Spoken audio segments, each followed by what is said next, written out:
Bonjour à toutes, bonjour à tous et bienvenue sur le plateau de la matinale de TV Vendée. Nous sommes le lundi 8 janvier 2024 et nous repartons pour une toute nouvelle semaine. C'est la première matinale de cette année. Elle vous accompagne tous les jours de 7h à 9h. On fait le point sur les titres, sur ce qui vous accompagne sur ce qui nous attend durant cette demi-heure d'information. Et nous reviendrons sur la deuxième campagne de vaccination de la grippe aviaire après la détection d'un nouveau cas la semaine dernière en Vendée. 3 injections seront dorénavant préconisées. Du traditionnel bain des givrés qui s'est tenu du côté des Sables d'Olonne ce samedi. Vous avez encore répondu présent cette année, 1000 participants, alors que l'eau n'était même pas à 10 degrés. Les sports aussi au menu. L'aventure en Coupe de France de foot s'arrête en 32e de finale pour Chaland et les Herbiers. Les 2 clubs vendéens ont été battus ce week-end. Images et réactions à venir. On y reviendra aussi plus en détail dans le JDS avec Alexandre Le Naour qui me rejoindra en plateau tout à l'heure, donc dans à peu près 15 minutes pour développer donc cette actualité sportive. Le jeu de la semaine, c'est le tout premier de l'année 2024 avec à remporter donc 2 entrées pour le Cinéville à La Roche-sur-Yon. La question arrive en fin d'édition. Le premier indice également, puisque nous sommes lundi. Avant de développer ces grandes lignes, place aux prévisions météo du jour et les nuages qui laissent place aux éclaircies. Et ça commence dès ce début de journée. Le soleil restera bien présent sur l'ensemble du département, que vous soyez dans les terres ou proche du littoral. On a en moyenne, en revanche, par contre, de 0 à 2 degrés. C'est quand même assez frais dès ce matin. Dans l'après-midi, encore un ciel dégagé au programme.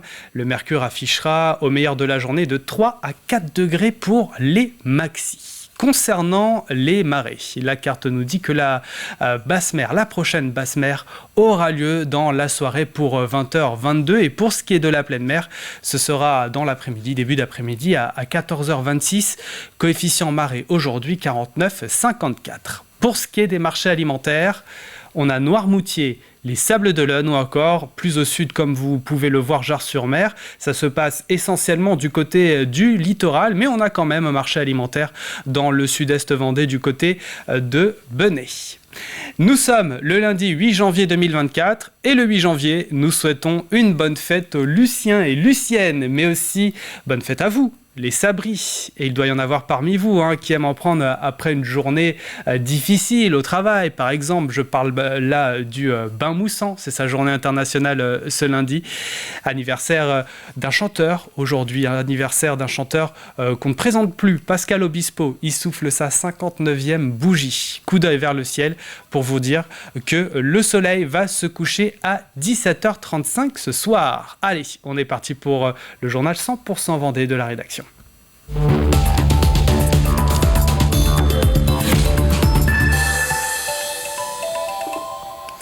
Le maire de la commune nouvelle de Rive-du-Fougeray a été élu vendredi dernier. Il s'agit de Claude Clergeau, une première pour les 35 élus avec l'installation du nouveau conseil municipal. Étape et moment important pour la commune nouvelle. Celle-ci laisse derrière elle les 3 anciennes collectivités qui ont fusionné, Cézay, Saint-Sulpice-en-Paray et Toircet-Boudroux. Objectif, qu'elles mutualisent leurs moyens. C'est la 18e nouvelle commune créée en Vendée depuis 2016. On vous l'a annoncé la semaine dernière. Ce nouveau foyer affluenza aviaire détecté du côté de Notre-Dame de Riez dans un élevage de canards. Tous avaient été pourtant vaccinés avec les 2 doses nécessaires. Mais dorénavant, ce sont 3 injections qui seront préconisées. Je vous propose de refaire un point sur la situation avec notre journaliste Diane Delangle. C'était vendredi soir dans le journal. Après les départements du Morbihan, de la Somme et du Nord, le premier cas vendéen est donc détecté. Les 8700 canards présents sur l'élevage ont été abattus sur place par gazage dès le lendemain. Alors, vous l'avez dit, les canards avaient bien reçu leur double dose de vaccin. Cela ne veut pas dire pour autant que les injections n'ont pas été efficaces. Écoutons Jocelyn Marguerie, vétérinaire volaille et président de la Commission nationale aviaire SNGTV. Une piqûre puis un tour de toboggan, ces canards reçoivent leur Le vaccin, il a vraiment été conçu pour minimiser au maximum et si possible empêcher la diffusion à l'intérieur d'un lot de canards. Quand il y a un premier canard qui attrape le virus, que le vaccin et l'immunité que ça a développé puissent limiter au maximum la diffusion à l'intérieur du lot de canards et aussi pour limiter la diffusion au-delà de ce lot, dans l'environnement, les autres élevages autour. Jouer son rôle si d'autres foyers ne se déclarent pas dans les alentours dans les jours à venir. Alors Diane, est-ce qu'en Vendée, la première campagne de vaccination est terminée ? Oui Julie, selon notre expert, tous les canards commerciaux d'élevage de plus de 250 bêtes ont déjà reçu leurs 2 injections. Pour les reproducteurs, c'est uniquement sur volontariat. Beaucoup le sont. Ceux destinés à l'export à l'étranger ne reçoivent pas de vaccin car cela n'est pas autorisé. Rappelons que pour les particuliers, cela est interdit. Le risque de propagation en basse-cour est d'ailleurs plutôt limité. Mais ce n'est pas fini. Dorénavant, ce n'est plus 2, mais 3 injections qui sont préconisées. Cette nouvelle campagne a démarré en décembre. Elle se fait avec le même produit au 56e jour de vie. On a pu démontrer que cette protection avait tendance à diminuer avec l'âge des animaux, à diminuer avec l'écart avec la deuxième vaccination. Et que pour permettre de protéger pleinement ces animaux sur leur fin de vie d'élevage et aussi de contribuer à cette maîtrise de la maladie au niveau local, au niveau global, il pouvait être pertinent de faire une 3e dose sur les élevages, on va dire, les plus à risque. Sont concernés les élevages de la filière gras sur les zones les plus densément peuplées, en Vendée, ceux du nord-est du département. Après les canards, d'autres filières seront-elles aussi vaccinées ? La question est malheureusement en suspens. Le choix du canard a été un choix de compromis au niveau national, compromis par rapport aux vaccins disponibles. On peut notamment dire que sur la dinde, qui est une autre espèce très sensible, il n'y a pas aujourd'hui de vaccin disponible autorisé sur la dinde. Donc, quand bien même on voudrait décider de l'inclusion de la dinde dans une stratégie vaccinale, on n'a pas aujourd'hui les outils pour le faire. Et puis, compromis aussi par rapport aux bras, aux forces disponibles pour administrer ces vaccins, et puis au coût que cela peut représenter. Rappelons enfin la surveillance exercée après les vaccins, les prélèvements effectués par les éleveurs en cas de découverte d'animal mort, ainsi qu'une visite du vétérinaire pour réaliser mensuellement 60 prélèvements sur animaux vivants et prise de sang en fin d'élevage. La France a été touchée par la grippe aviaire de 2015 à 2017, puis quasiment en continu depuis la fin 2020. Plus de 30 millions de volailles ont dû être abattues depuis l'été 2021 dans le pays. Chaque début d'année, c'est un événement attendu au Sables d'Olonne. Le traditionnel bain des givrés a eu lieu ce samedi où 1000 personnes se sont jetées à l'eau pour l'occasion. Il faut du courage pour y aller car la température de la mer ne dépasse pas en cette période les 10 degrés. Cette année, ça s'est fait plus tard que d'habitude puisque normalement, ce rassemblement a lieu le 1er janvier, mais les mauvaises conditions météo ont amené à décaler ce bain des givrés. Des participants venus déguisés pour partager ce moment de fête, placé sous le signe de la musique et du ciel bleu. L'intégralité des recettes issues de la vente de boissons et de nourriture est reversée à l'association Le Camino de l'Espoir. Prenons le large avec Grégoire de Châtillon.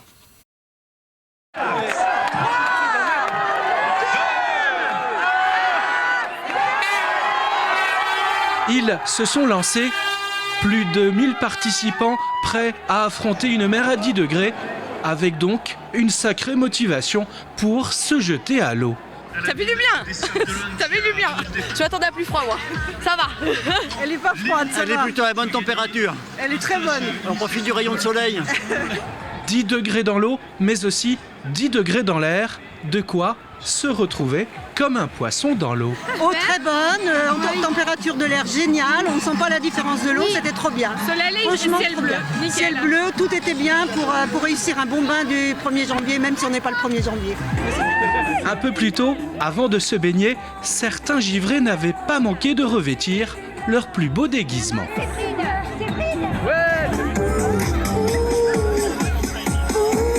Une foule de givrés bien échauffés au rythme d'une ambiance joyeuse et musicale.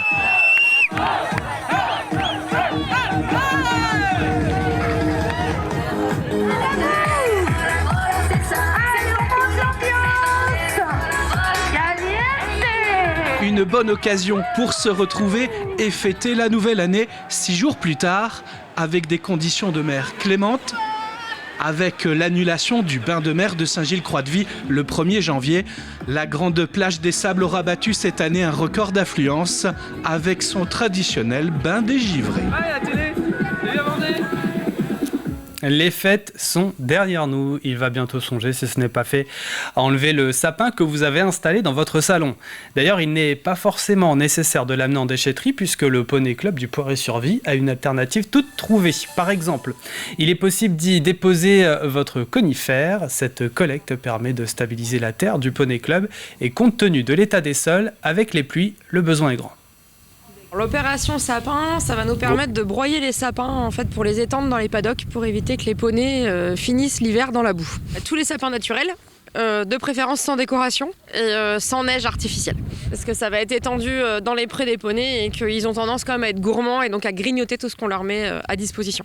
C'est très compliqué depuis le mois d'octobre, les pluies sont assez conséquentes, donc les terrains n'absorbent plus. Donc les poneys sont dans l'eau, clairement c'est plus de la boue, c'est de l'eau. Et nos cavaliers aussi, puisque du coup quand ils vont chercher leur monture, les accès sont plutôt difficiles. Ça peut causer en fait des pathologies, en fait, notamment dermatologiques, notamment ce qu'on appelle la gale de boue. Donc il y a une bactérie qui se développe dans la boue et qui s'installe sur la peau des poneys, donc au niveau des membres et parfois au niveau du dos. Donc voilà, c'est des soins, une attention particulière qu'on doit avoir, surtout en cette période-là. Et nous poursuivons avec une large page de sport, avec du football pour commencer. Les 32e de finale de la Coupe de France. Et ça ne s'est pas bien passé pour nos clubs vendéens en lice ce week-end. À commencer par Chaland, équipe de National 3, logiquement battue sur sa pelouse contre Rodez d'une Ligue 2 vendredi. C'est 3 divisions d'écart entre les deux formations. Dans le premier quart d'heure, les Aveyronnais menaient déjà 2-0. 2 autres buts ont été encaissés par les Vendéens en seconde période. Les mots de l'entraîneur chalandais à l'issue du match. On fait une bonne partie, face à cette Ligue 2, sauf qu'à un moment donné, dans les petits détails, et au bout de 10 minutes, on se tue le match alors qu'on avait fait focus là-dessus. Donc c'est là que je suis déçu. Voilà, c'est sur nos 10 premières minutes. On est un petit peu en dedans, on manque de lucidité, de concentration. Peut-être on est un peu trop timoré. Et bon, après, forcément, quand on est mené 2-0 face à une Ligue 2, c'est plus compliqué. Moi, je félicite quand même les garçons parce que si on met autant d'intensité que ça dans nos matchs de championnat, on en gagnera. Je leur félicite pour l'épopée en coupe. Ça fait du bien d'avoir du monde au stade et ça fait du bien de les voir sur ce match-là, même si encore une fois, on aurait pu me faire notamment sur ces 10 premières. Et si la défaite a été plutôt large pour Chaland, ce n'est pas passé loin en revanche pour les Herbiers. Équipe de National 2, autre club vendéen qui recevait cette fois samedi. Défaite face à Châteauroux à Massabielle. En première période, les Castelroussins ouvrent le score, mais les Herbretais réussissent à égaliser puis à mener grâce à un doublé de Jérémy Billy. 2-1. Les joueurs de Châteauroux attendront la fin du temps additionnel pour inscrire le but de l'égalisation de partout. Mais c'est la séance des tirs au but qui sera fatale aux Vendéens. Brélivan et Nilor ratant leur tir au but. Les Herbretais n'iront pas plus loin dans la compétition. On écoute l'entraîneur de l'équipe des Herbiers à la fin du match. J'avais un sentiment mitigé à la mi-temps parce qu'on a été tellement structuré, je dirais trop propre. Et il manquait un peu de folie, c'est ce qu'on avait dit, il y avait des mots essentiels dans la causerie et ça finissait par plaisir et folie, parce que plaisir pour moi c'est essentiel dans le jeu, c'est ce qu'ils ont fait. Et il a manqué un peu de folie. Le but qu'on a pris dans les arrêts de jeu de la première mi-temps ne nous a pas servi de leçon en deuxième, mais en même temps je peux comprendre, c'est pas facile, c'est le dernier coup de pied arrêté. Et puis après il y a l'épreuve des tirs au but où c'est tout sauf de la chance, c'est que simplement ils ont été un peu plus adroits que nous. Toujours en Coupe de France, mais dans un tout autre registre, le rink hockey. Lors des 8e de finale, l'équipe de la Vendéenne recevait Villejuif samedi soir. Les Lyonnais laissent l'ouverture du score à leur adversaire, mais inscrivent 3 buts en première période et dominent l'ensemble du match avec 2 autres buts, remportant la victoire sur le score de 5-1. Victoire de la Vendéenne donc, qui avance encore dans la compétition. Prochain match pour les quarts de finale prévus le 27 janvier. Et puis un mot de cross-country pour refermer ce JT.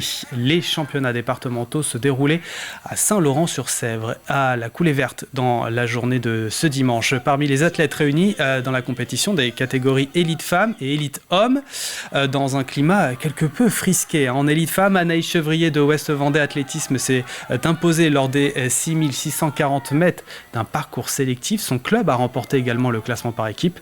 Chez les hommes, sur une distance de 8500 mètres, le podium est attribué à Théo Rageau du club Attelé Bocage. Ce même club remporte également la victoire par équipe dans cette catégorie. Voilà pour l'actualité en Vendée. Poursuivons avec les prévisions météo du jour. Avec des éclaircies dès ce début de journée, le soleil sera bien présent sur l'ensemble du département. Côté température, en revanche, c'est quand même frais, Moins 1 degré aux Herbiers du côté de Montaigu-Vendée, 0 pour La Roche-sur-Yon et Pouzauges, 1 petit degré à Moutier-les-Mauffais, Angles et Luçon, 2 pour les Sables-d'Olonne, 3 si vous vous trouvez sur l'île Dieu dans l'après-midi. Encore un ciel dégagé au programme, toujours un peu de nuages dans le sud du département, mais l'impression de beau temps perdure. Le mercure affichera de 3 à 4 degrés pour les maxis. Demain, un temps ensoleillé et sec devrait être de nouveau au programme, avec toujours un mercure hivernal. Nous entrons dans la deuxième partie de cette édition. C'est le moment de retrouver Alexandre Lenoir pour le Journal des Sports.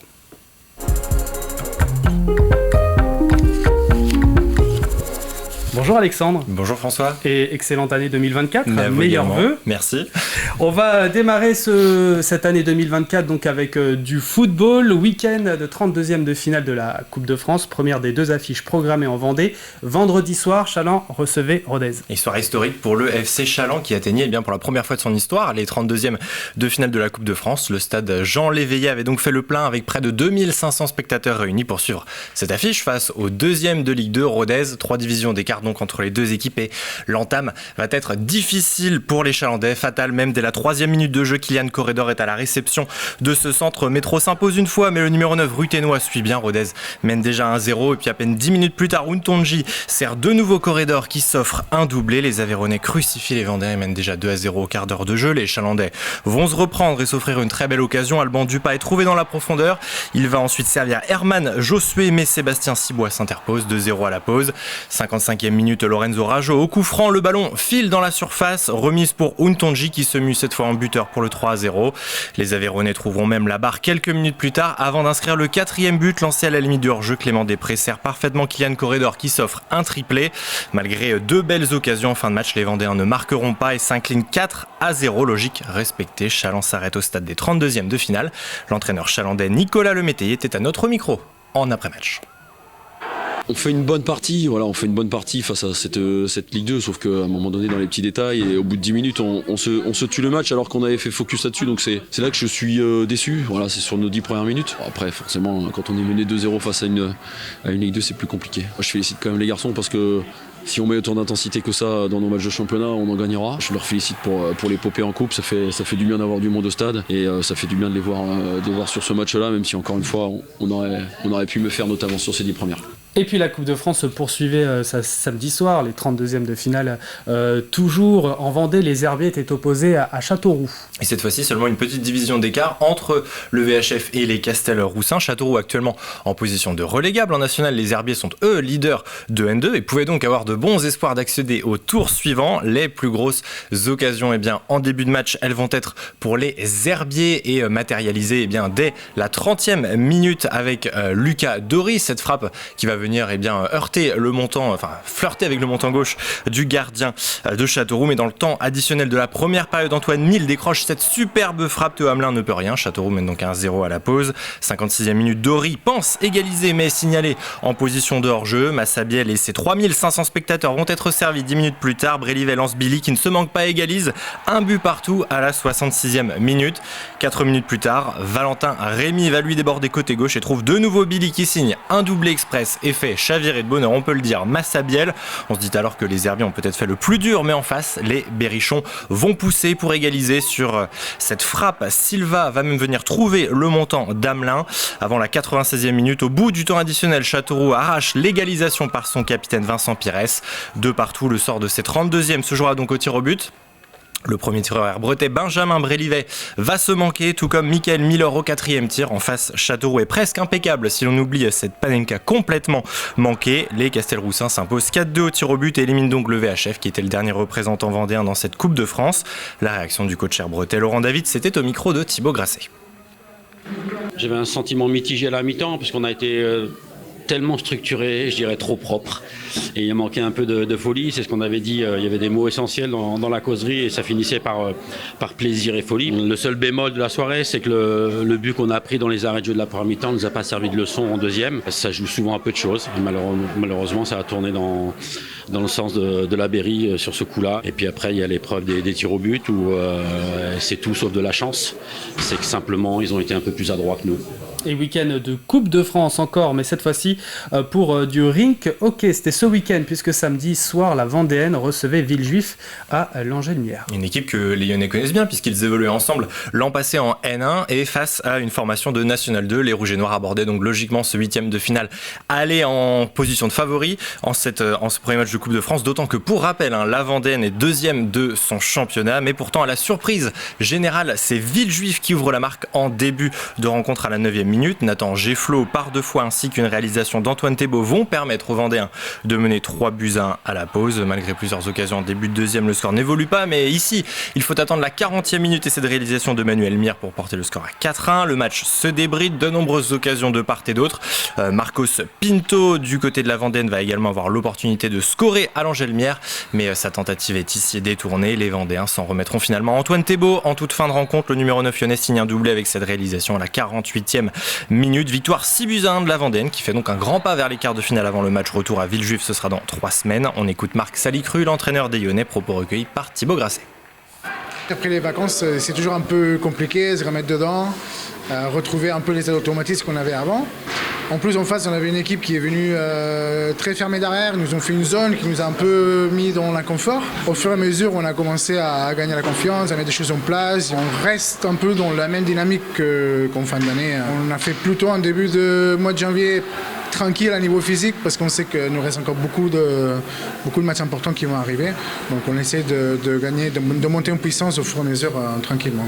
Et du basket à présent, Alexandre, samedi soir, la 13e journée de National 2 masculine, réservée donc un derby ligérien entre Saint-Georges-Montaigu et Récé. Et là aussi, reprise, après près d'un mois de trêve, François, les Georgeois remettaient le bleu de chauffe pour ce qui était la dernière journée de la phase allée du championnat. Saint-Georges 9e, Rezé 7e avant le début de cette rencontre. Un début de partie délicat pour les Vendéens, en jaune un peu à la peine. Les visiteurs tout en maîtrise s'adjugent le premier quart-temps. Rezé mène alors 20-13. Le deuxième quart va être du même acabit. Saint-Georges-Montaigu manque de réussite et court donc logiquement après le score. Les Vendéens accusent 10 longueurs de retard, 46-36 au tableau d'affichage en faveur des Roséens.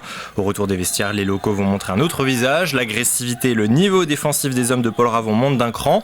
Les Georgeois refont la moitié de leur retard, 64-59 à l'issue du troisième quart-temps. Les Vendéens poussent, reviennent au score et vont même prendre les devants alors qu'il reste moins de 5 minutes à jouer. Mais au finish, c'est bien Rezé qui se montre le plus solide, profitant des quelques maladresses des joueurs de Saint-Georges-Montaigu. Les Georgeois s'inclinent donc pour 2 petits points, 76-78, et pourront regretter leur mauvaise entame. Le coach du SGMVB, Paul Ravon, était au micro de Daniel Lelanne. Grosse déception, frustration également. Après, on fait une très mauvaise première mi-temps. Malgré ça, on reste malgré au contact, moins 10. On le paye un peu sur notre fin de match. On est obligé de dépenser beaucoup d'énergie. On a montré du cœur, on a montré des vraies bonnes choses. La frustration, c'est de se dire que si on avait joué ça en 40 minutes, il n'y avait pas photo. Donc ça se joue à des petits détails. C'est la N2, on paye cash. La saison ne s'arrête pas là, il en reste 13. Donc le contenu est quand même plutôt satisfaisant sur la deuxième mi-temps. Et pour terminer ce tour de l'actualité sportive, Alexandre, direction Saint-Laurent-sur-Sèvre, puisqu'hier, dimanche, avait lieu le championnat départemental de Crosselon. Et tout cela, c'est à suivre sur les sentiers de la vallée de la Coulée Verte à Saint-Laurent-sur-Sèvre. Plusieurs départs se sont échelonnés dimanche depuis la fin de matinée. Nous suivions tout particulièrement, vous allez le voir sur ces images, d'abord à 15h20, le départ de la course élite femmes, un parcours de 6640 mètres, attendait la petite cinquantaine de participantes. À l'arrivée, c'est Anaïs Chevrier qui s'impose. La licenciée de l'Ouest Vendée Athlétisme boucle le parcours en 22 minutes et 18 secondes et devance Virginie Barbier pour l'Athlétique Sud Vendée ainsi qu'Élodie Matien pour l'OVA. Des résultats qui permettent à l'OVA de gratter le titre par équipe en élite femme. Et puis à 16h, place au départ de la course élite homme, 8500 mètres au programme. Et en l'absence du grand favori Romain Mornay, une belle bataille était attendue. Bataille de laquelle a réussi à s'extraire Théo Rageot de l'Athlé Bocage Vendée, d'ailleurs davantage un habitué des cross-cours et qui en termine après 23 minutes et 52 secondes. Un podium 100% ABV. La BV qui s'impose donc donc au général par équipe en élite homme. Les interviews des deux vainqueurs, ce sera à retrouver dès ce soir 18h45, François, vous le savez, dans 85 chrono. Et puis on parlera aussi basket puisque la Roche Vendée Basket était en déplacement face à Lyon-Asvel. Et le rendez-vous est pris. Merci Alexandre. Allez, on passe au jeu tout de suite, c'est parti.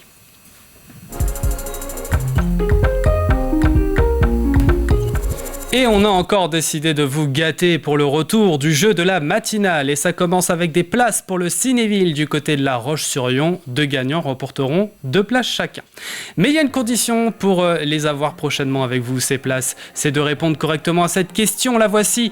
Dans quelle commune vendéenne est basée la troupe de théâtre Les Guets de la Loge ? 5 indices tout au long de la semaine.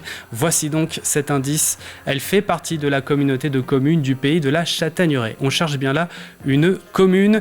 Direction le site internet tvvendée.fr pour participer. Voilà pour la matinale du jour. Merci de l'avoir suivi. À demain. Excellente journée sur TV Vendée.